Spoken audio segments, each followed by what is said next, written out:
اعوذ باللہ من الشیطان الرجیم بسم اللہ الرحمن الرحیم۔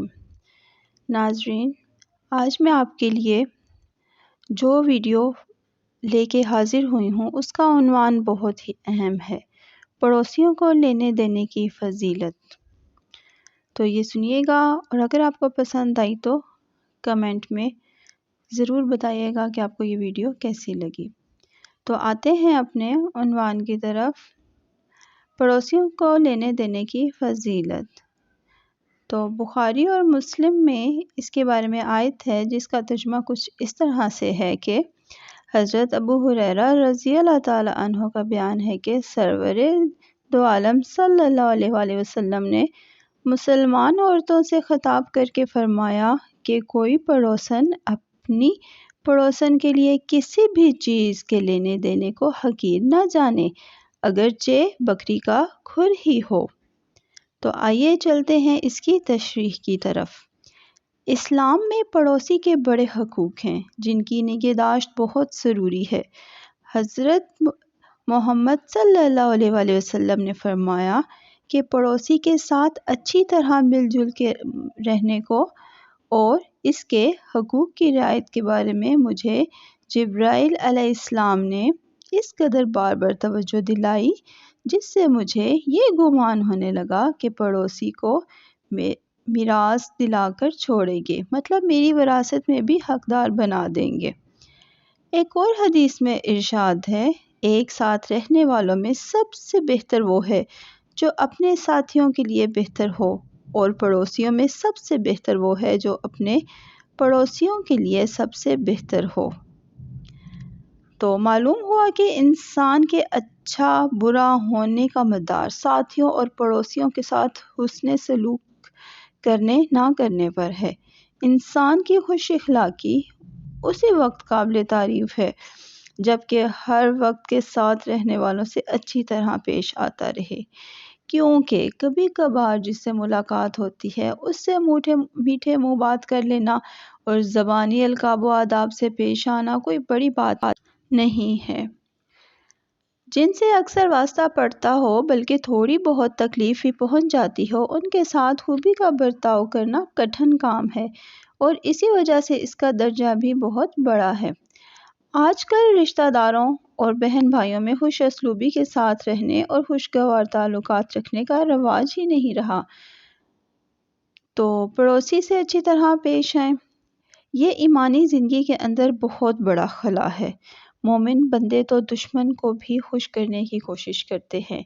شیخ سعدی فرماتے ہیں کہ شنیدم کہ مردان راہ خدا، دل دشمنان ہم نہ کردند تنگ، تیرا کہ میسر شودیں مقام، کے بعد و سطانت خلاف ست و جنگ۔ یہ فارسی کا شعر ہے جس کا کچھ مفہوم اس طرح سے بنے گا کہ مردوں سے زیادہ عورتوں میں اخلاق کی کمزوری ہوتی ہے اور وہ پاس پڑوس کی دوسری عورتوں کے ساتھ نباہ کر کے رہ ہی نہیں سکتی۔ پڑوسنوں میں وہ کیڑے ڈالتے ہیں اور ایسے برائیاں نکالتی ہیں کہ جن کی قلمی تصویر کھینچنے سے بھی انگلیاں انکار کرتی ہیں۔ ایک عورت کا قد چھوٹا ہے تو اسی پر طعنہ دیا جا رہا ہے، دوسری کا رنگ کالا ہے تو اسی کا نام دھرا جا رہا ہے، تیسرا ذرا لنگڑا کر چلتی ہے تو اسی کی غیبت کی جا رہی ہے، حالانکہ یہ چیزیں انسان کے اپنے اختیار سے باہر ہیں، جو پیدائشی ہیں۔ ان پر اعتراض کرنا خدائے پاک پر اعتراض کرنا ہے۔ خلاصہ یہ ہے کہ عورتوں کو تعلقات خوشگوار رکھنے سے زیادہ بگاڑنے کے ڈھنگ آتے ہیں، اور ان کے اس مزاج کے پیش نظر حضور اقدس صلی اللہ علیہ وآلہ وسلم نے آپس میں ہدیہ کا لین دین رکھنے کی ترغیب دی۔ لینا دینا بڑی اچھی خصلت ہے۔ ایک حدیث میں ارشاد ہے کہ آپس میں ہدیہ لیا دیا کرو کیونکہ وہ کینوں کو دور کرتا ہے۔ تو کسی کا ہدیہ حقیر نہ جانے۔ اس عمدہ خصلت کو اختیار کرنے میں بھی شیطان بہت سے رخنے ڈال دیتا ہے اور ایسی نفسانیت کی باتیں سمجھاتا ہے جو ہدیہ دینے سے باز رکھتی ہیں۔ چنانچہ بہت سی عورتوں پر نفسانیت سوار ہو جاتی ہے اور کہتی ہیں کہ ذرا سی چیز کا کیا دینا، کسی کو کچھ دے تو ٹھکانے کی چیز تو دے، 2 جلیبی کیا بھیجیں، کوئی کیا کہے گا، اس سے تو نہ بھیجنا ہی بہتر ہے۔ اس طرح ہدیہ قبول کرنے میں بھی شیطان چھوٹائی بڑائی کا سوال سمجھا دیتا ہے۔ اگر کسی پڑوسن نے معمولی چیز ہدیہ میں بھیج دی تو کہتی ہیں کہ نگوڑی نے کیا بھیجا، نہ اپنی حیثیت کا خیال کیا، نہ ہماری عزت کا، بھیجنے میں شرم بھی نہ آئی۔ گویا بھیجنے کا شکریہ کرنا تو دور کی بات، تانے دینا شروع ہو جاتی ہیں اور کئی دن غیبتیں ہوتی رہتی ہیں۔ اگر کئی سال کے بعد کسی بات پر ان بن ہو گئی تو بات بھی دہرا دی، تانا بھی دے دیا کہ تو نے کیا کیا تھا، ذرا سی کڑھی میں ایک پھلکی تو ڈال کر دی تھی۔ قربان جائیے اس حکیم و معالج کے صلی اللہ تعالی علیہ وسلم، جس کو خالق کائنات نے دلوں کی بیماریوں سے آگاہ فرمایا اور ساتھ ہی ان کے علاج بھی بتائے۔ معالج نے دکھتے رگ پر ہاتھ رکھا اور اندر کا چور پکڑا اور فرمایا، کوئی پڑوسن کسی پڑوسن کے لیے کسی چیز کے ہدیہ کو حقیر نہ جانے۔ اللہ اللہ، کیسا جامع جملہ ہے! حدیث کی شرح لکھنے والوں نے عالموں نے بتایا کہ حدیث سے بالا کے الفاظ سے دونوں طرح کا مطلب نکل سکتا ہے۔ دینے والی دیتے وقت کم نہ سمجھے جو میسر ہو، اور جس کے پاس پہنچے وہ بھی اس کو کم یا حقیر نہ جانے، ہاں کیسا ہی کم اور معمولی ہدیہ ہو۔ بطور مثال حضور اکرم صلی اللہ علیہ وسلم نے فرمایا کہ اگر بکری کا کھر ہی ایک عورت دوسری عورت کے پاس بھیج سکتی ہو تو بھیجنے والی کم سمجھ کر رک نہ جائے اور دوسری عورت اس کے قبول کرنے کو اپنی کثرت شان نہ سمجھے۔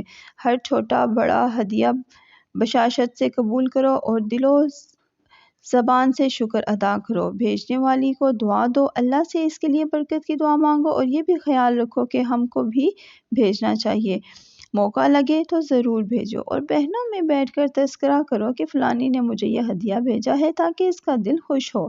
اس حدیث کا مطلب یہ نہ سمجھنا کہ ہدیہ کم ہی بھیجا کریں، بلکہ زیادہ میسر ہو تو زیادہ بھجوا دو اور کم کی وجہ سے باز نہ رہو۔ آج کی اس ویڈیو کا مقصد یہ تھا کہ پڑوسیوں کا خیال رکھیں، ان کی ضرورتوں کا خیال رکھیں، ان کے ساتھ محبتیں بانٹیں اور اپنے ساتھ رہنے والوں کا خیال رکھیے۔